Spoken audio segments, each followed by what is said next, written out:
Hello, job seekers. Melanie here with CGL Recruiting. If you are joining us for the first time, I want to make sure you're aware that we have over 200 videos now, all designed to help you land a job faster. Be that aggressive job seeker. The more you put into your job search, the faster you're going to land into a position that you're going to love. All right, so if you haven't subscribed yet, please remember to subscribe with us. Make sure you connect with me on LinkedIn. Remember, when you connect with me, you're automatically a second to over 20,000 other people. And please feel free to follow us on all of our platforms, Facebook, Instagram, and LinkedIn for the company page. But for now, let's talk about, should you shorten your experience on your resume and even on your LinkedIn profile? Well, there's a couple of different answers for this, and I want to go through why you should consider and why you should not. And I especially am going to show you how sometimes when you shorten your experience, it actually works against you for the applicant tracking systems. So this is important. Please stay with me to the end. I'm going to show you live in a system where this search filter is, so you'll understand how it works. And then you can make a decision, shorten or not shorten. Now, we all know when you're doing your resume anyway, the best thing to do is to remain focused. Focus in on what is your career, what is the job that you're wanting to do. So your first decision point when you're trying to decide, should you shorten your experience, do you have experience very early on in your career that does not relate to the positions and to the career path that you're going after now? Let's say you worked at McDonald's in high school. You may not necessarily want to keep that on your resume if you're 10, 15 years past where you were in high school. It may be something that totally relates if you are in a retail or restaurant food service. But if it does not, it's something you're going to want to make sure that you are pulling off. Now, anytime that you pull something off from your resume, you have two dangers. The first danger is, are you losing keywords? Is there something that you did in that past position that you're pulling off that is not represented in other parts of your resume? So if you are feeling like the right choice is to pull something off, before you do it, take a really critical eye at looking at what you had under the bullets. Was there something there that you think, wow, that's a really good skill I don't want to lose, or something I accomplished that's really impressive that I don't want to lose, so I have to figure out a way to get it on the rest of my resume or keep that information there?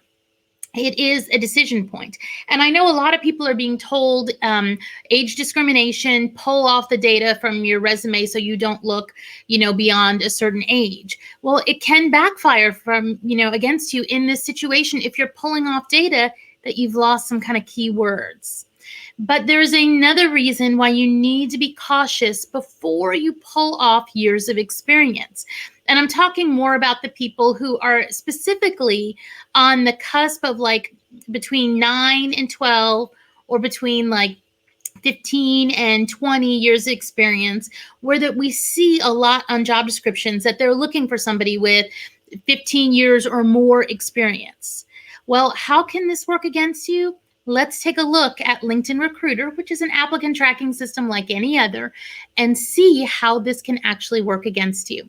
So I'm going to go ahead and share my screen now. What you see is the back of LinkedIn, or LinkedIn Talent Finder, LinkedIn Recruiter. It's got so many different names nowadays. So over here on the left are all of the different search filters that I use in order to find you. There's 750 million profiles out here. So the only way I can really tell what people are out there and what candidates and what skills is by entering things in these search filters. The filter I want to show you today, I'm going to go down a little bit and you're going to see years of, oops, did I pass it already?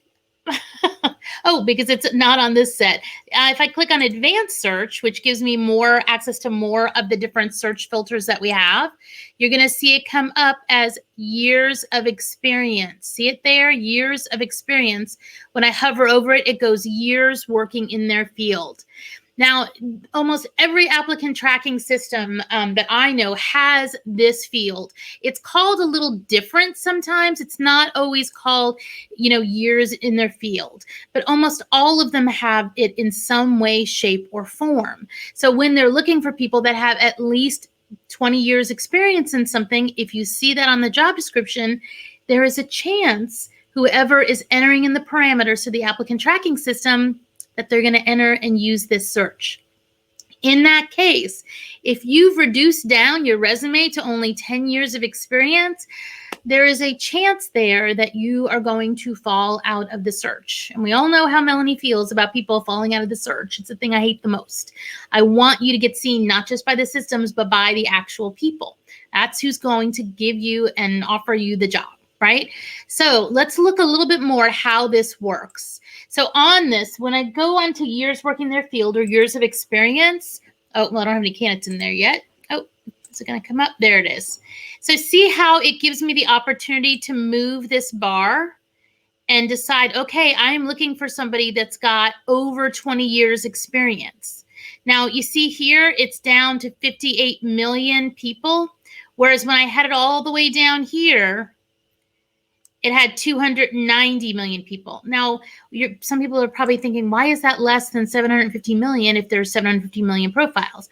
There's lots of people that don't put their experience in the years out there, and therefore they don't come into any of these searches. But you can see how it works, that if I'm looking for somebody that has over 10 years experience or over 15 years experience, then there's a chance you're going to fall out of that search if you've pulled that time off. Let's look at this one more time, because LinkedIn actually has an additional years search that I want you to see. And that is this one right below, which is years in current company, which is how long they've been with that current position. That one's more for job hoppers.